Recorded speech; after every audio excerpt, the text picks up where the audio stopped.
I'm Lucy Jennings, and here I'm going to show you how I make the little weaving books I sell in my shop. Even though I live in a small town, I'm lucky to have an excellent printer just down the road. After printing, I put the books together myself.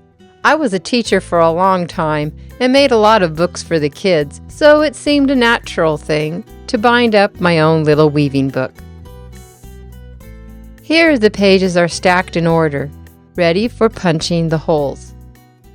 If I mess up here, the pages in the book won't line up evenly, so I have to be extra careful. I don't listen to anything, not even music, so I can concentrate on getting it right.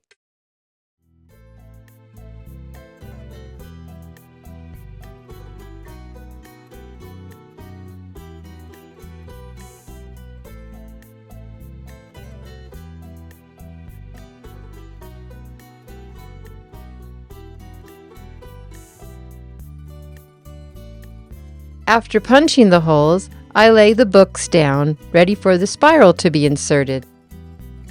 Putting in the spiral is the fun part.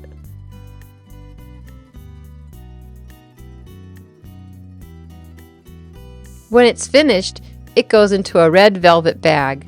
The book is designed to slip into your project tote, so you have it with you wherever you want to weave. The book is perfect for beginners. You'll learn how to weave your first project and the basic weaving techniques for a simple, small lap loom. The link to the book is in the description below. If you want to learn more about weaving, subscribe to my channel and visit me at the Creativity Patch.